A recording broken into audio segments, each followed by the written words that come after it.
Instituto Nacional de Transparencia, Acceso a la Información y Protección de Datos Personales. Gracias, muy buenas tardes a comisionadas, comisionados, a la gente que nos hace favor de seguirnos en esta sesión extraordinaria del Pleno del día de hoy.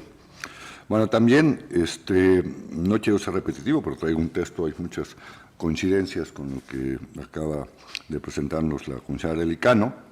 Evidentemente, bueno, la primera es que no considero, digamos, que haya los fundamentos como para interponer esta controversia constitucional al Congreso de la Unión que hoy se nos presenta. A nuestra consideración se debe hacer una interpretación de manera sistemática del contenido del artículo 6º, apartado A, fracción octava, párrafos primero y segundo, 73, fracción 29S de la Constitución Política de los Estados Unidos Mexicanos, así como en los párrafos 37 de la Ley General de Transparencia y Acceso a la Información Pública, a efecto de determinar los alcances de dichas disposiciones. En ese sentido, en primer lugar, es importante mencionar que, conforme a lo dispuesto en el artículo 6º, apartado A, primer párrafo de la Constitución Política Nacional, se señala que para el ejercicio del derecho al acceso a la información, la Federación y las entidades federativas, en el ámbito de sus respectivas competencias, se van a regir por las bases y principios establecidos en ese apartado. Es muy importante no perder de vista esta primera premisa en la que el poder reformador de la Constitución refiere como ejercicio del derecho al acceso a la información no solo la gestión de solicitudes de acceso a la información y a los mecanismos para garantizar el efectivo acceso a la información en posesión de los sujetos obligados. La concepción que hace el poder reformador de la Constitución respecto al ejercicio del derecho al acceso a la información regulado en el apartado A del artículo 6º es en un sentido más amplio, ya que, como se puede observar, de la simple lectura de las 8 fracciones que integran, se reguló lo siguiente: establece la naturaleza de la información y señala quiénes son los sujetos obligados, establece el régimen de excepción de la información pública, señala el principio de máxima publicidad, establece la obligación de los sujetos obligados de documentar todo acto. En la fracción 1. En la fracción 2 se establece el derecho a la protección de datos personales, remitiendo su regulación a las leyes a las leyes. Fracción tercera establece el principio que no es necesario acreditar interés alguno justificar. Fracción cuarta establece la obligación de mecanismos de acceso y de revisión en materia de acceso a la información expeditos que deben seguirse ante los órganos autónomos especializados e imparciales. Fracción quinta establece las obligaciones de los sujetos obligados de preservar archivos. Establece la obligación de transparentar oficiosamente la información sobre el ejercicio de los recursos públicos. En su fracción sexta hace una remisión a las leyes para determinar la forma en que se deberá hacer pública la información. En su fracción séptima establece la creación a nivel federal de un organismo autónomo especializado, imparcial, colegiado con personalidad jurídica y patrimonio propio, con plena autonomía técnica y gestión, capacidad para decidir sobre el ejercicio de su puesto y determinar su organización interna, responsable de garantizar el cumplimiento del derecho al acceso a la información y la protección de datos personales en posesión de los sujetos obligados. Alguien diría, bueno, pues ahí está clarísimo. Pues dice que el órgano autónomo especializado debe tener la personalidad jurídica y que dice que con plena autonomía técnica, de gestión, capacidad para decir sobre ejercicios y determinar su organización interna. Entonces alguien diría, bueno, pero el párrafo de esta fracción séptima dice en los términos que establezca la ley. En los términos que establezca la ley. Señala que el organismo autónomo federal se regirá por la ley en la materia de transparencia y acceso a la información pública, protección de datos personales y posesión de sujetos obligados, en los términos que establezca la ley general que emite el Congreso de la Unión para establecer las bases, principios generales y procedimientos del ejercicio de este derecho.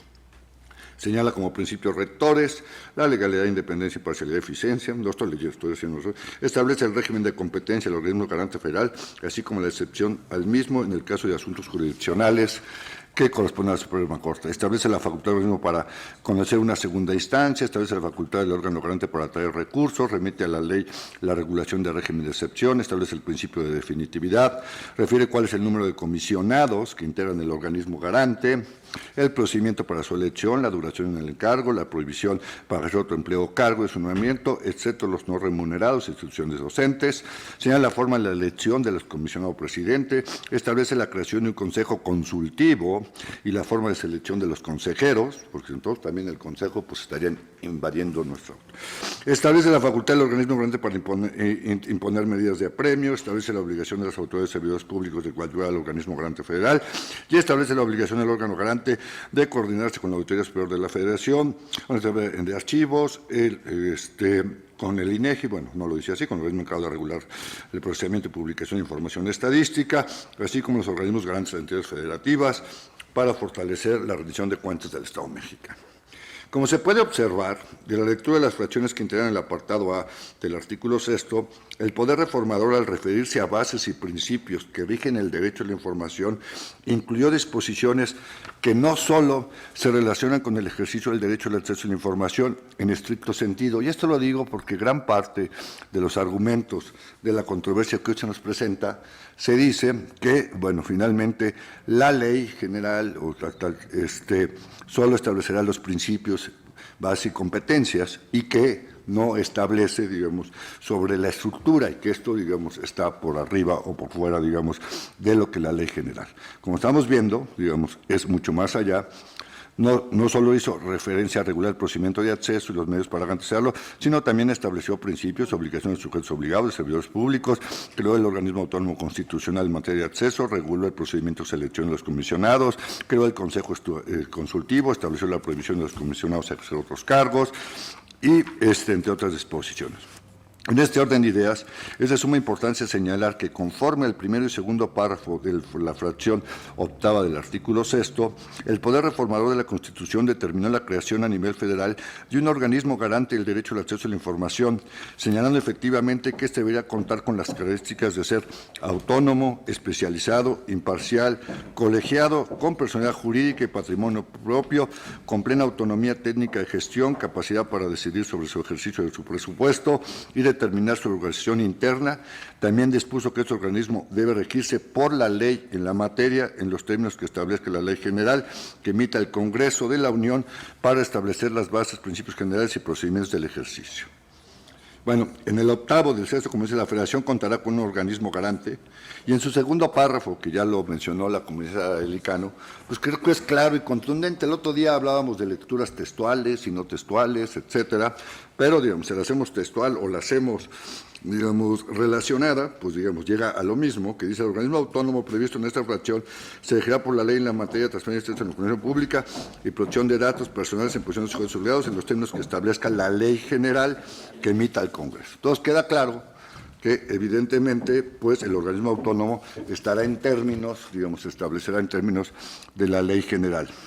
Lo anterior se ve reforzado con lo señalado en la fracción 29, es el artículo 73, que yo también cito a la comisionada, considerando en el mismo sentido, señala la facultad del Congreso de la Unión para declarar a efecto de desarrollar los principios y bases en materia de acceso, y dice: para expedir las leyes generales reglamentarias que desarrollen los principios y bases en materia de transparencia, acceso a la información y protección de datos personales en posición de autoridades, entidades, órganos y organismos gubernamentales de todos los niveles. En este punto es importante referir que, como principios y bases, el Poder Reformador de la Constitución Nacional se refiere en amplio sentido a la regulación no solo a los procedimientos de acceso y sus mecanismos de garantía, medios de impugnación, sino que, tal como se observa en las disposiciones del apartado A del artículo 6 constitucional, el Poder Reformador enmarca como base y principios el derecho a las personas para acceder a la información pública, contar con procedimientos expeditos que garanticen la defensa del derecho, como la conformación del organismo garante federal creado de manera especializada para garantizar este derecho, así como la creación de un consejo consultivo y la obligación de la coordinación del organismo garante, entre otras autoridades. Por lo anterior, cuando el legislador federal, al expedir la Ley General de Transparencia y Acceso a la Información, dispuso en el artículo 37 que los organismos garantes son autónomos, especializados, independientes e imparciales para decidir sobre el ejercicio del presupuesto y determinar su organización interna, responsables de garantizar en el ámbito de su competencia el ejercicio de los derechos de acceso a la información y protección de datos personales, conforme a los principios y bases establecidos en el sexto, así como lo previsto en esta ley y disposiciones aplicables. En la ley federal, y dice aquí, en la ley federal, que es la que estamos contraviniendo, la que estamos, digamos, diciendo que, digamos, está, digamos, invadiendo nuestras funciones, ¿sí?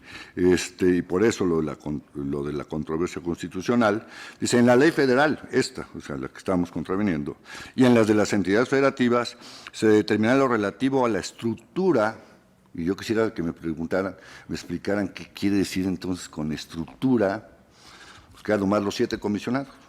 Y la Contraloría, y si no decimos nada, porque, bueno, la Contraloría finalmente es nombrada. Tomás a eso se refería, con estructura, por eso ya, digamos, 7 comisionados. Estructura y funciones. Y funciones, esto es la ley, la que estamos viendo, es lo que dice.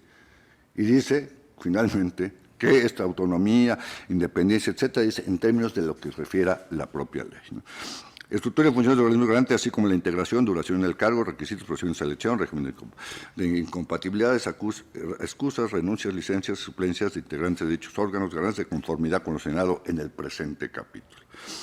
Se observa que en el primer párrafo del artículo 37, la Ley General, el legislador reproduce la misma descripción de las características que debe revestir un organismo garante, tal como las mencionadas en el primer párrafo de la fracción octava del artículo 6, y que inmediatamente en el párrafo segundo del mencionado artículo 37, el legislador federal señaló que para el caso del organismo garante federal sería la ley federal en materia de acceso a la información quien determinaría lo relativo a la estructura y funciones de los organismos garantes, así como la integración de la elección del cargo, requisitos, procedimientos de selección, régimen de incompatibilidades, etc. Es evidente que la Ley General señala que la Ley Federal podrá regular lo relativo a la estructura y funciones del organismo garante federal, ya que textualmente se refiere a la estructura y funciones, es decir, que el primero y segundo párrafos del artículo 37 de la Ley General son acordes al texto constitucional cuando se señala que el organismo autónomo de la Federación mencionado en el primer párrafo de la fracción octava del artículo 6 se regirá por la ley en la materia de transparencia y acceso a la información pública, protección de datos personales en posición de sujetos obligados, en los términos que establezca la ley general que emita el Congreso de la Unión. Es claro que el legislador federal, al regular las bases y principios del derecho humano de acceso a la información en la Ley General de Transparencia y Acceso, recoge los principios constitucionales de la autonomía del organismo garante federal, tales así que el artículo 37 de dicha ley federal se reconoce la autonomía técnica de gestión para su capacidad para decidir sobre el ejercicio del presupuesto y determinar su organización interna. Y en el mismo precepto, el legislador federal señala que la ley federal se podrá regular lo relativo a la estructura y funciones del organismo garante, es decir, el legislador federal establece que esta regulación de la ley federal en la materia, por cuanto hace a su estructura y funciones, no es contraria a la autonomía mencionada con antelación. Por todo lo anterior, es evidente que el legislador federal está legitimado, o sea, tiene la competencia, en términos de los dispuestos en el artículo 6, apartado A, fracción octava, párrafos primero y segundo, el 73, fracción 39S de la Constitución Política de los Estados Mexicanos y 37 párrafos y primero y segundo de la Ley General de Transparencia y Acceso a la Información Pública para decidir y determinar la organización interna de la ley, siendo evidentes, totalmente constitucionales, los artículos 29, fracción quinta. Ya sé que no están, y ahorita es otra explicación que me gustaría, no están en la controversia el 30, el 36 y el 45. Los únicos que se nos presentan es el 29.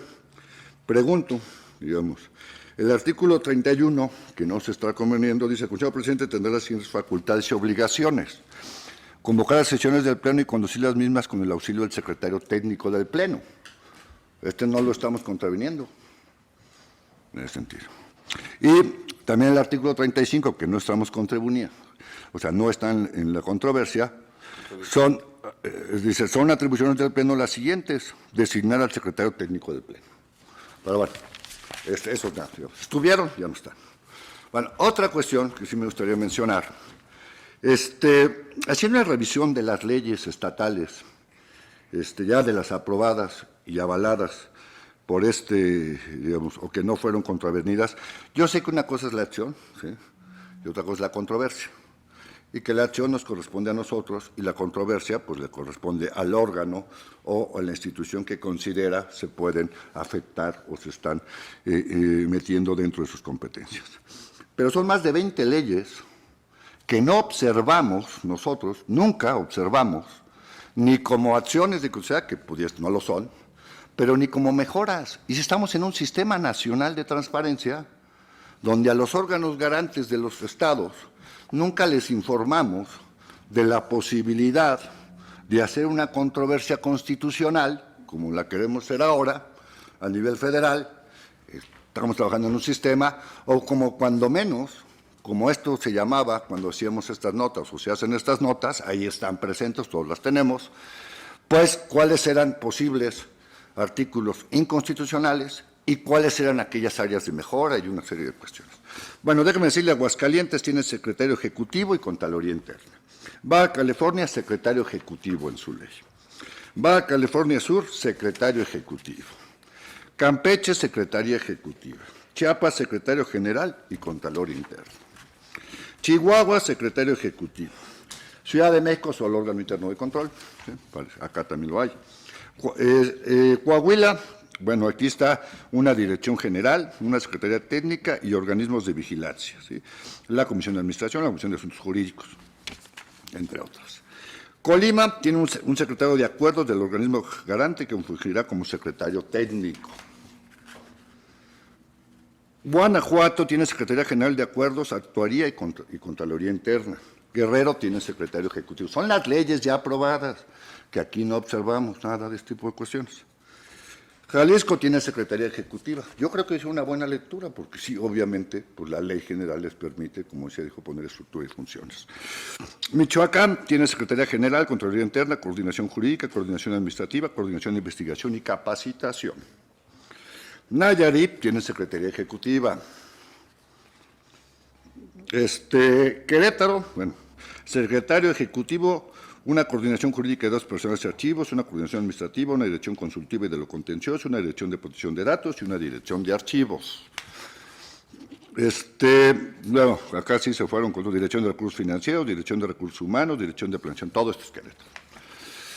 Quintana Roo, secretario ejecutivo, coordinación jurídica de datos personales, coordinación administrativa, dirección, todo está en las leyes, Dirección consultiva, lo contencioso, dirección de protección de datos personales, dirección de archivos. San Luis Potosí, órgano interno de control, nada más. Tabasco, secretario ejecutivo, ¿sí? Es el factor común denominador, ¿sí? Todos. Secretario ejecutivo, secretario de acuerdos, secretario técnico. Zacatecas, secretaría ejecutiva. Bueno. Este es solo un dato, otro dato. Ya lo leí, bueno, ya lo mencionaba la comisionada Cano, el Instituto Nacional Electoral, en su artículo 34, ¿sí?, de la Ley General de Instituciones y Procedimientos Electorales, que va a conocer muy bien el compañero Paco Acuña, el artículo 34 menciona que tendrá el INE en sus órganos centrales del Instituto, el Consejo General, la Presidencia del Consejo, la Junta General y la Secretaría Ejecutiva, ¿sí? Y en el artículo 45 pone las atribuciones de la presidencia y del secretario del Consejo. En la Comisión Nacional de Derechos Humanos, órganos autónomos, en el sentido igual que el nuestro, en el artículo 5 dice: la Comisión Nacional se integrará por un presidente, una secretaría ejecutiva y visitadores generales. Y en el artículo 22 de la propia Comisión Nacional de la Secretaría Ejecutiva tendrá las siguientes facultades y obligaciones.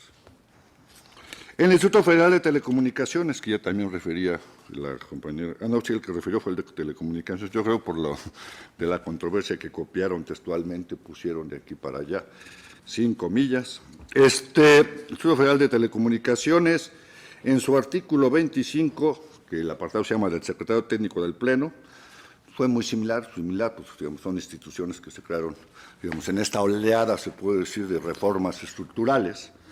En el caso para la parte de telecomunicaciones, en este caso para la parte de transparencia. En el artículo 25, pues igual, ¿sí?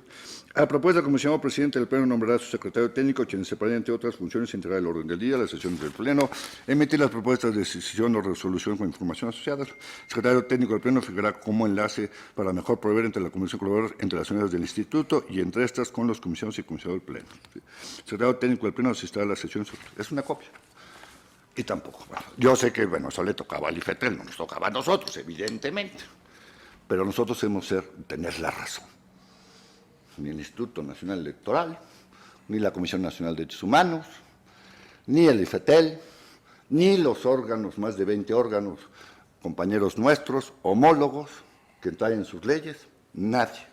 Solo nosotros creemos que es motivo de una controversia, cuando creo que, le vuelvo a decir, la ley es clara, textual y contextualmente sobre que las leyes correspondientes podrán poner la estructura y funciones para mejor funcionamiento del órgano. Y la autonomía son otras cosas, compañeros. La autonomía es la autonomía de decisión, la autonomía de las resoluciones, la autonomía, digamos, en cada una de nuestras funciones diarias y cotidianas que realizamos. La autonomía no se presume, se ejerce. Muchas gracias. Instituto Nacional de Transparencia, Acceso a la Información y Protección de Datos Personales.